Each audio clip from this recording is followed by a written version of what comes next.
The morning sun was just rising above the tall buildings of the city, casting long shadows across the streets. It was one of those mornings when the city looked calm from a distance, but closer to the ground, there was movement everywhere. Shops were opening, people were hurrying to their jobs, and cars filled the roads with their steady hum.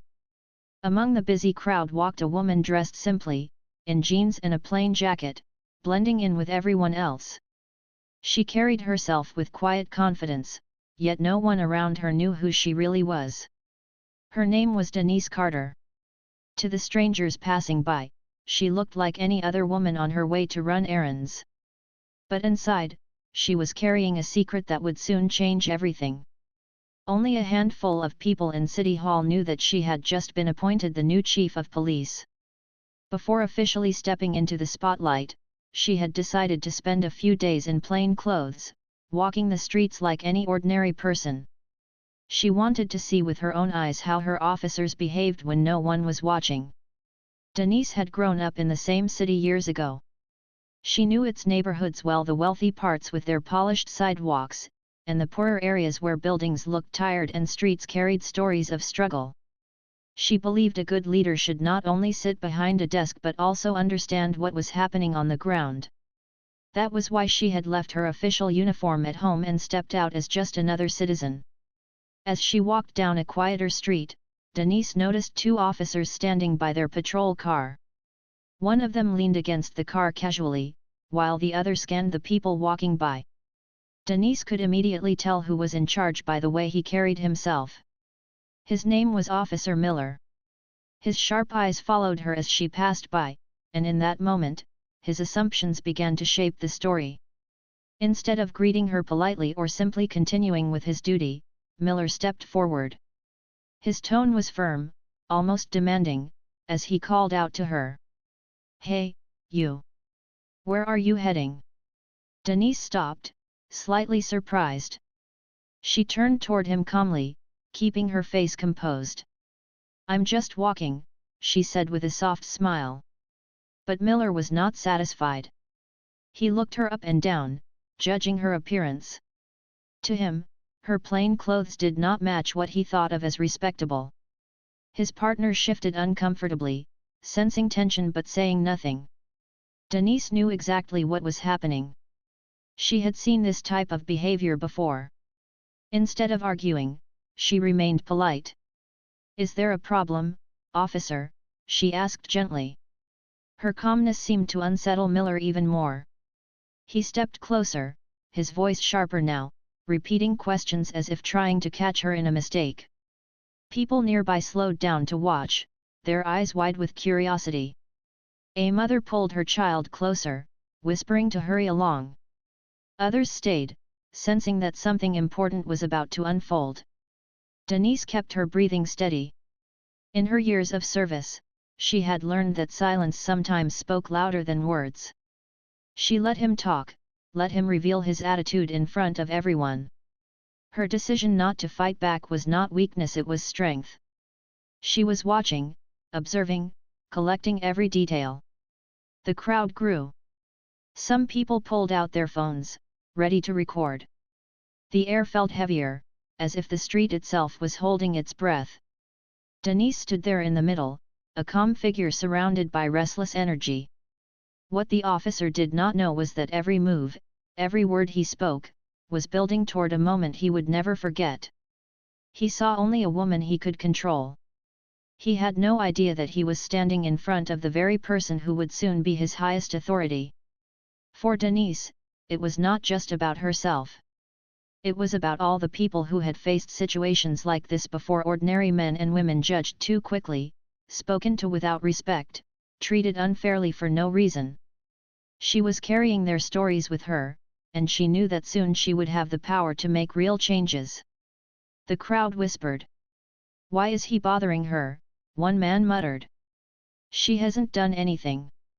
Another woman shook her head in disappointment, but no one stepped forward. It was always easier to watch from the side than to get involved. Denise did not blame them. She knew fear had taught people to stay quiet. But she also knew something else: this silence, too, needed to be broken. The officer continued his questioning, his voice louder now. His partner avoided eye contact, clearly uncomfortable but unwilling to intervene. Denise glanced at the younger officer, noticing the hesitation in his eyes.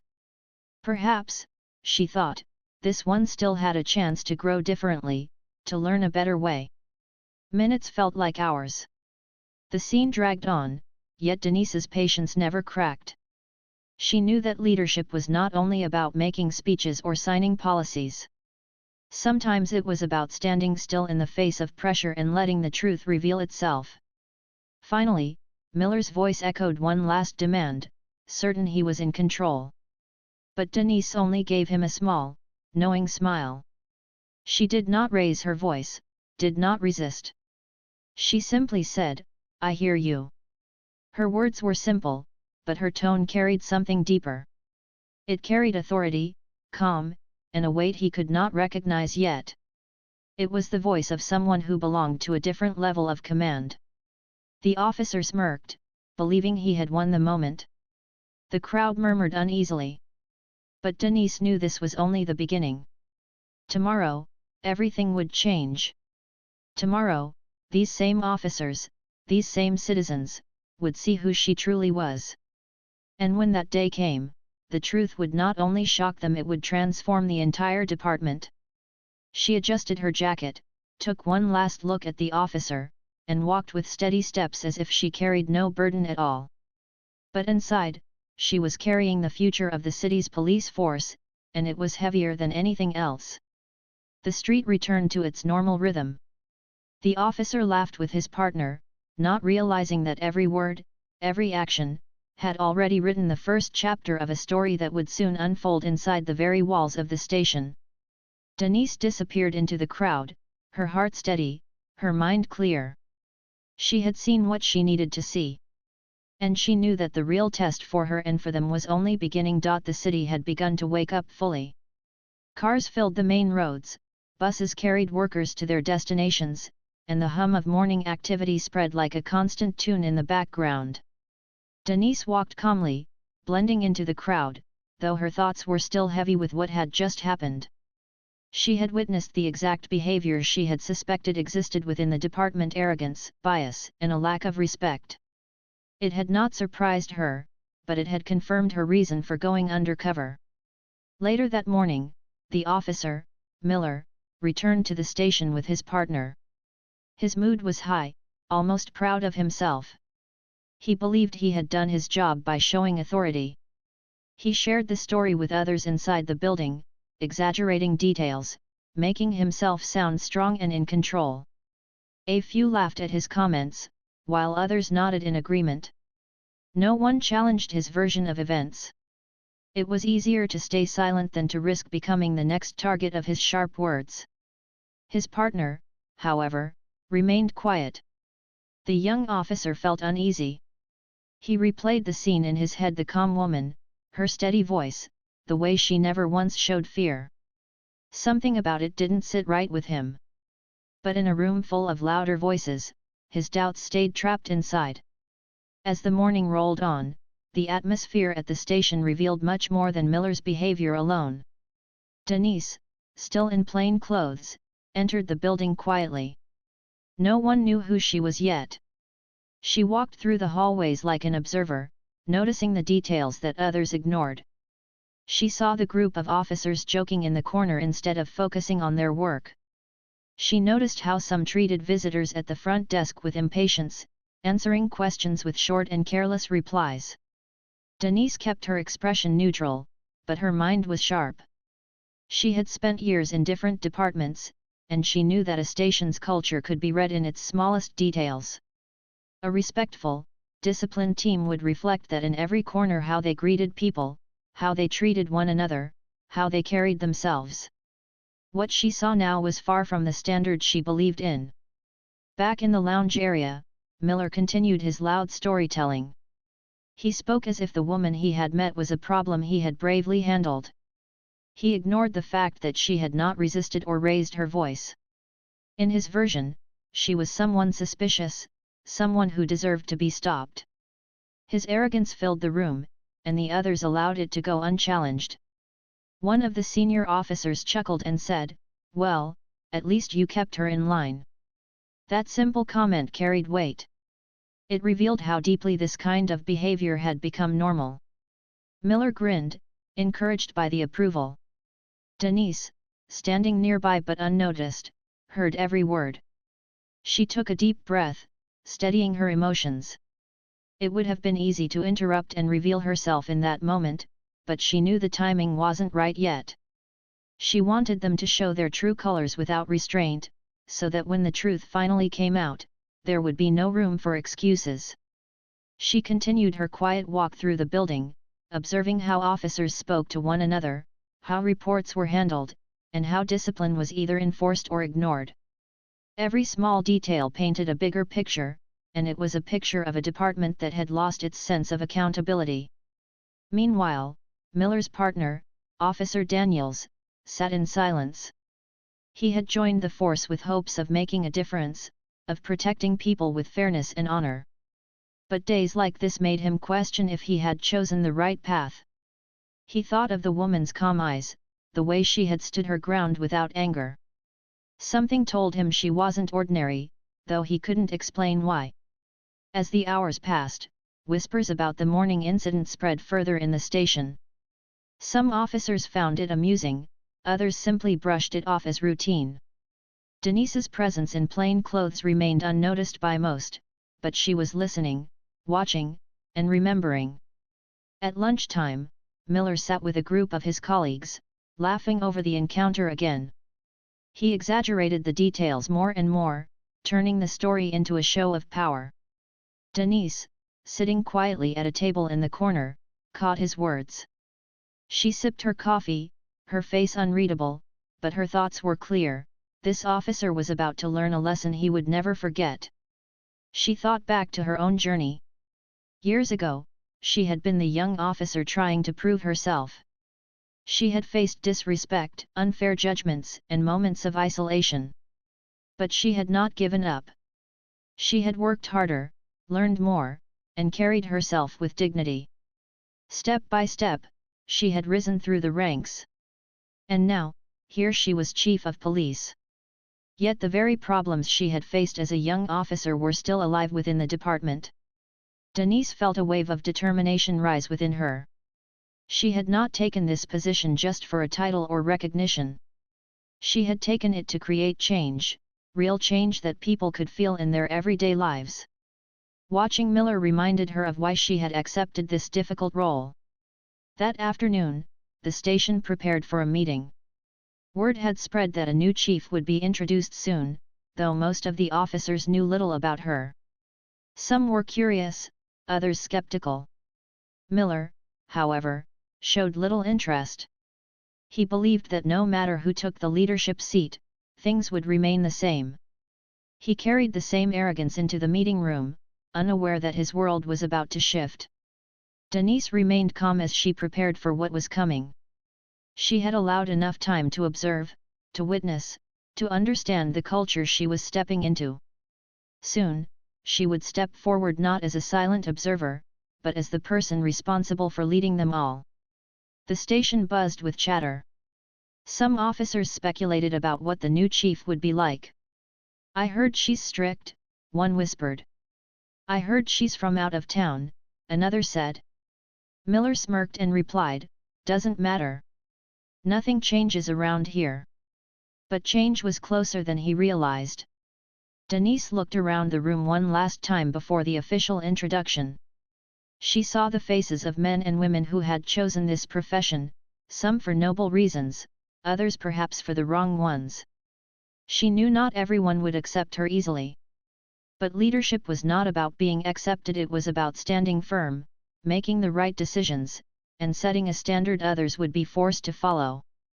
As the officers gathered, Miller leaned back in his chair, arms crossed, still confident in his own sense of power.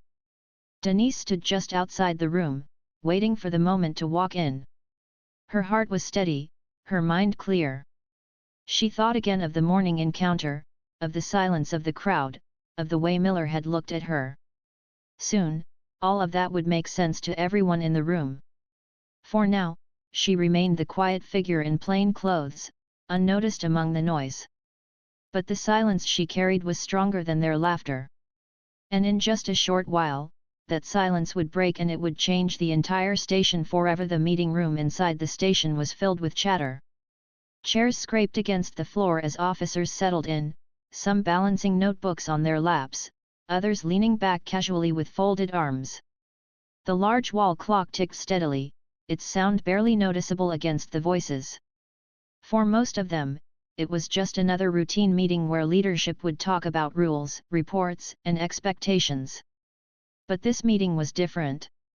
A new chief was about to be introduced, someone most of them had never met before. Whispers circled the room like small currents of electricity. "I heard she's tough. They say she's worked in bigger cities. Wonder how long she'll last here." Some officers were curious, others skeptical, and a few appeared uninterested altogether. Among them sat Officer Miller, the same man who only hours earlier had confronted Denise on the street. He lounged in his chair with a smirk, spinning his pen between his fingers. To him, this was nothing but another formal introduction that would change little in his daily life. He had no idea that the very woman he had mocked earlier was about to step into the room as his superior. Denise stood just outside the door, dressed now in her official uniform. The badge on her chest glinted softly under the light. For a moment, she closed her eyes and took a deep breath. She thought about her journey, the challenges she had faced, the walls she had broken, and the people who had doubted her along the way. All of it had brought her to this moment. The door opened, and silence rippled through the room as she entered. Conversations faded, and all eyes turned toward her. She walked with quiet authority, her steps steady, her presence strong. In that instant, the room's energy shifted. Miller's smirk froze. His eyes widened as recognition crashed over him. The woman he had confronted so arrogantly that morning, the one he had spoken about with such pride, was now standing in front of the entire department as the new chief of police. The shock on his face did not go unnoticed. His partner, Officer Daniels, glanced at him with a mixture of disbelief and relief. Daniels had felt uneasy all morning, and now he understood why. Denise did not look at Miller directly, though she was fully aware of his reaction. She stood at the front of the room, scanning the faces of her officers. She saw curiosity, doubt, and in some eyes, quiet hope. She cleared her throat, and the silence deepened. "Good afternoon," she began, her voice clear and calm. "My name is Denise Carter, and as of today, I am your new chief of police." The words landed heavily. A few officers exchanged quick glances. Others sat up straighter. Her tone was not loud, but it carried a weight that demanded attention. "I know some of you may have questions," she continued. "Some of you may be wondering who I am, where I come from, and what kind of leader I will be. But I want to start with something simple. I didn't come here to sit behind a desk. I came here to see for myself the way this department truly works, how you treat the people you serve, how you treat each other, and how you carry the badge you wear." Her words stirred the room. A few nodded, appreciating the honesty. Others shifted uncomfortably. Denise let a pause hang in the air before continuing. "This morning, I walked the streets of this city, dressed in plain clothes, as just another citizen. I wanted to see how ordinary people are treated when they encounter my officers." Now, Miller's chest tightened. He lowered his gaze, wishing he could vanish into the chair. Denise took a slow step forward. Her eyes scanned the room again, stopping briefly on him before moving on. "What I experienced confirmed something important. There are good officers in this room, people who truly believe in fairness and justice. But there are also habits, behaviors, and attitudes that have no place in this uniform. That is going to change, starting today." The room grew heavier with her words. Some officers straightened, feeling pride that their work might finally be recognized.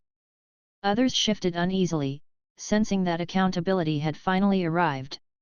Denise's tone softened slightly, but it carried the same firmness. I know the responsibility of this position. I know the weight of this badge. And I also know the trust of the public is fragile. When we lose it, we lose the very foundation of why we are here. She paused again, letting the silence speak for her. The officers leaned in, drawn by the calm authority in her voice. This is not just about rules and reports. This is about respect. Respect for the community, respect for the law, and respect for one another. Without it, we are nothing more than a group of people in uniforms. With it, we can truly be protectors and leaders. Miller's heart pounded. He felt every word cutting through his pride. Just hours earlier, he had spoken about her with mockery. Now, every officer in the room knew that the new chief's story of being confronted on the street was about him. Though she had not named him, the weight of silence pointed straight at his chair. Daniels glanced at him again, this time with quiet judgment. The younger officer realized he had a choice: stay silent like so many others, or begin to change. Denise's speech continued, steady and deliberate. I do not expect perfection. Mistakes will happen. But I will not tolerate arrogance, disrespect, or abuse of power. If you wear this badge, you are held to a higher standard. And I will hold you to it. The words settled like stones. Some officers looked down, reflecting. Others stared straight ahead, their faces unreadable. Finally, she ended with a promise. I am not here to tear down. I am here to build. I am here to lead, but also to listen. And I believe together, we can build a department that truly deserves the trust of the people we serve. Applause broke out slowly, uncertain at first, then stronger. It wasn't everyone, but it was enough to show that some were ready to follow her lead. Denise gave a small nod of appreciation, then stepped back. The meeting was not about long speeches, it was about setting the tone. She had done that. As the officers filed out of the room, conversations buzzed. Some spoke with excitement about the change ahead. Others grumbled quietly, resistant to the new direction. But everyone knew one thing: this chief was different. She had already shown that she was willing to walk among them, to see things with her own eyes. Miller left the room with a heavy heart. The smirk he had worn so confidently was gone. Every step reminded him of the mistake he had made. For the first time in years, he felt the weight of real accountability pressing down on him. Daniels, walking beside him, finally spoke. You didn't see that coming, did you? His tone was quiet but sharp. Miller didn't reply. He couldn't. In her office, Denise sat alone for a moment, reflecting. She knew the path ahead would not be easy. Change never came without resistance. But she had planted the seed, and now it was time to nurture it with consistency, fairness, and courage. The station buzzed with a new energy that afternoon. Some carried hope, others carried fear, but everyone carried the knowledge that things were no longer the same. And as Denise looked out of her office window at the busy city streets below, she felt certain of one thing: this was only the beginning. The next few days at the station felt different. Conversations were quieter, laughter was more controlled, and eyes that once looked away now paid closer attention. The presence of a new leader had created an invisible shift in the air. Some welcomed it with relief, while others felt uneasy, unsure of what the future would bring. Denise Carter, now wearing her badge openly, worked quietly but firmly. She didn't rush to make big announcements or sweeping changes right away. Instead, she listened. She walked through the halls, sat in on briefings, and spoke privately with officers. Her method was simple: observe, learn, and then act. She knew that lasting change never came from loud promises, but from steady steps. Officer Miller, however, could not shake the weight of what had happened. Every time he saw the chief, his chest tightened. He avoided her gaze, his usual arrogance dimmed.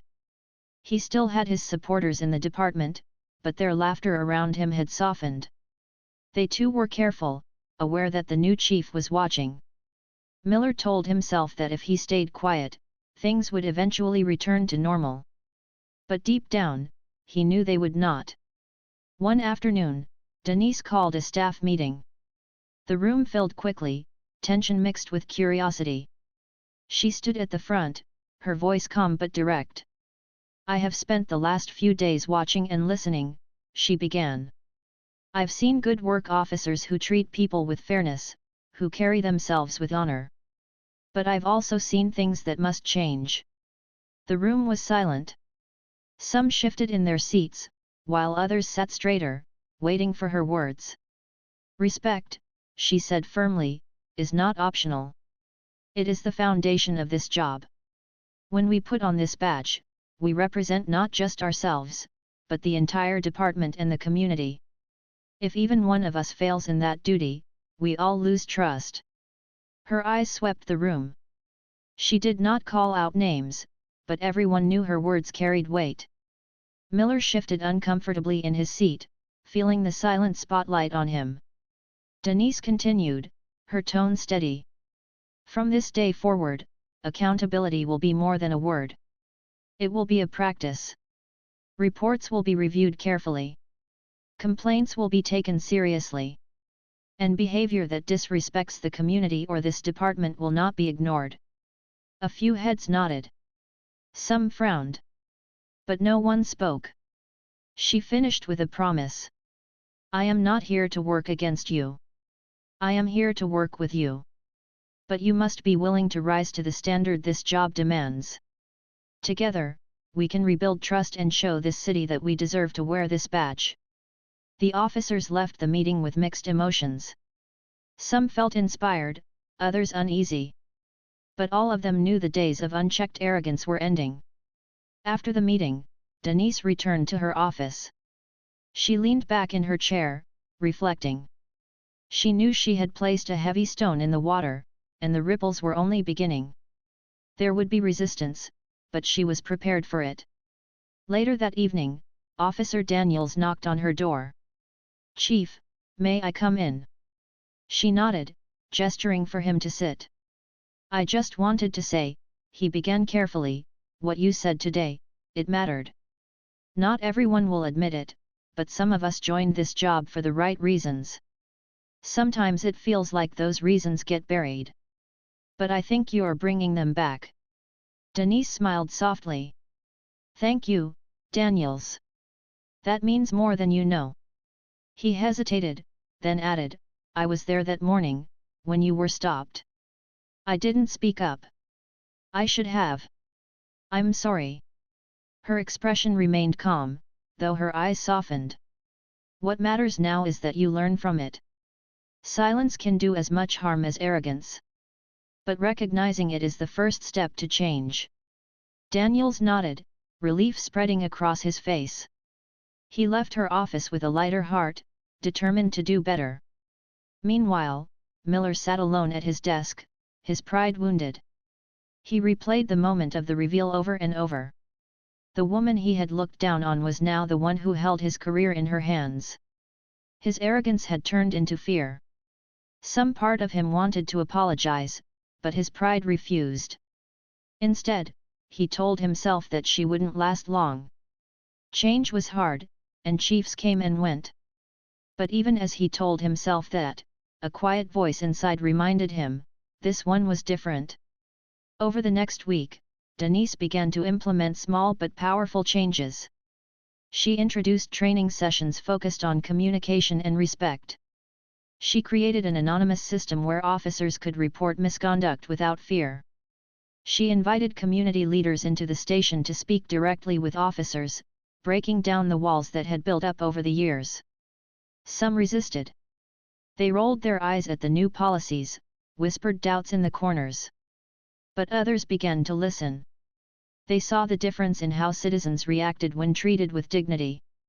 They noticed the respect that slowly started to return when small changes were made. For Denise, each day was a test.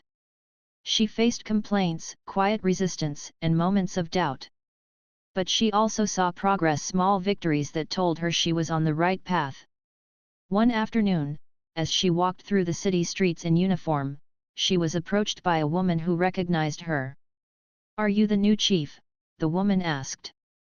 Denise nodded. "I just want to say," the woman said with a smile, "people are already noticing. It feels different. Safer." That simple comment gave Denise strength. Change was not measured by one grand moment, but by small shifts that grew over time. Back at the station, Miller sat in silence as he watched his colleagues slowly adjust to the new culture. He felt isolated, his usual supporters now quieter, unsure if siding with him was worth the risk. He realized that the ground beneath him was shifting. The days when he could act without consequences were fading. Denise, sitting in her office late one evening, looked over her notes. She thought about the road ahead, about the challenges still waiting. But she also thought about the people like Daniels, like the woman on the street, who believed in her vision. That belief was enough to keep her moving forward. The station, once filled with unchecked arrogance, was slowly learning the meaning of respect. It was not perfect, not yet. But the seeds had been planted. And as Denise knew well, with time and care, seeds could grow into something strong enough to change even the hardest ground. The weeks passed, and slowly the atmosphere at the station continued to shift. What had once been a place where arrogance was met with laughter was now a place where people paused before speaking, where silence carried more weight than careless jokes. Officers began to realize that their new chief was not only watching but also guiding them toward something greater. Denise Carter remained steady. She didn't raise her voice often, and she didn't need to. Her quiet strength spoke louder than any shout could. The officers began to see that her leadership was not about control, but about responsibility. She wanted them to wear their badges with pride, not fear. And that kind of pride came only through respect for the law, for the people, and for each other. For Officer Daniels, this change became a turning point. He found new courage to speak up when he saw things that didn't feel right. Where he once stayed silent, he now raised questions. He became more active in the training sessions and encouraged younger officers to see the badge as a symbol of service, not power. Denise noticed his growth and silently applauded his courage. But for Officer Miller, each day felt heavier. The arrogance that once made him feel strong now left him isolated. His colleagues no longer cheered when he told his stories. Instead, they exchanged uneasy looks, unwilling to be pulled into his old ways. The weight of his morning encounter with the chief never left his mind. It played in the background of his thoughts like a shadow that refused to fade. Eventually, the inevitable happened. A formal investigation was launched into his behavior. Complaints from the community, once ignored or dismissed, were now taken seriously under Denise's leadership. Reports were reviewed, witnesses were interviewed, and the truth began to unfold. Miller could no longer hide behind excuses or the silence of others. When the day of the hearing came, the room was filled with quiet tension. Miller sat at the table, his once confident posture now slumped. Denise entered calmly, her uniform neat, her expression composed. She did not approach the hearing with anger or revenge in her heart. She approached it with justice. The findings were read aloud. The evidence was clear: Miller had acted with disrespect and had failed to uphold the values of the badge. The consequences were firm but fair: suspension and a public review of his conduct. It was a decision that sent ripples through the entire department. Some officers whispered that it was harsh, while others admitted it was long overdue. But one thing was certain: the message was clear. No one, no matter how senior or popular, was above accountability. When the decision was finalized, Denise addressed the room. Her voice was calm, carrying no malice. "This is not about punishment alone," she said. "It is about responsibility. When we wear this badge, we accept that our actions carry weight. When we fail, we must face those consequences. That is the only way to build trust with the public and with ourselves." The room was silent, the weight of her words settling on every shoulder. After the hearing, Denise stepped outside into the cool evening air. The city lights twinkled against the darkening sky, and the sounds of life echoed all around her. She stood for a moment, breathing deeply, feeling both the heaviness of the day and the hope of tomorrow. In the following weeks, the department began to find a new rhythm. Officers who once resisted the changes started to see the benefits. Community members noticed the difference in how they were treated. Complaints decreased, and small words of gratitude began to replace the distrust that had once been so common. One afternoon, as Denise walked through the neighborhood where her undercover encounter had taken place, a group of children waved at her. "Chief Carter," they called, their voices bright. She smiled, kneeling down to speak with them. They told her they felt safer now, that the officers in their area treated people more kindly. Their words were simple, but they carried a power that no report could match. Denise rose, her heart warm. She knew there was still work to be done. Change was never quick, and it was never easy. But moments like this reminded her why she had chosen this path. Back at the station, she continued to hold meetings, encourage open conversations, and lead by example. She reminded her officers that leadership was not about standing above others, but about standing with them. Slowly, the station began to reflect her vision, a place where respect was not demanded, but naturally given. Officer Daniels grew into a stronger leader among his peers, carrying forward the lessons he had learned. Younger officers looked up to him, and he guided them with the same honesty and courage Denise had shown him. The department was beginning to grow into a team rather than just a group of individuals. As for Miller, his suspension became a lesson for everyone.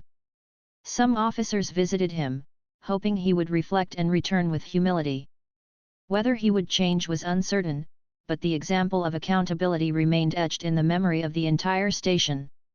Months later, during a public gathering in the city square, Denise stood at the podium. Citizens, officers, and local leaders filled the space, their eyes on her.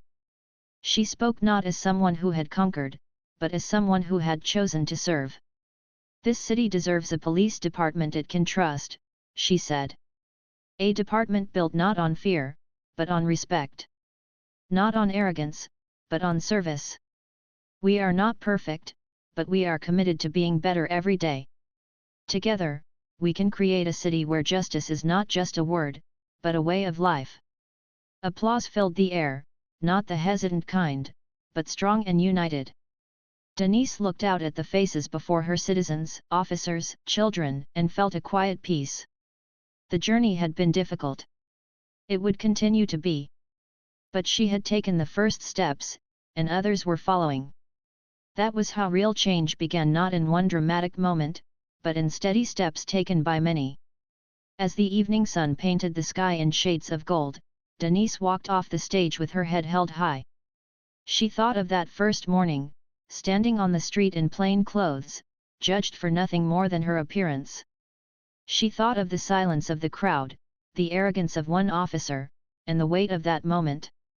Now, months later, that moment had turned into something greater. It had become the spark for reform, the lesson for accountability, and the beginning of a new chapter for the city. Denise Carter, once underestimated, now stood as a symbol of strength, wisdom, and justice. She knew the work would never truly be finished, but she also knew she was not alone. And as the city lights flickered on, she smiled, ready for whatever came next. For she had proven, not just to them but also to herself, that true leadership is not about power, it is about respect, fairness, and the courage to stand firm when it matters most.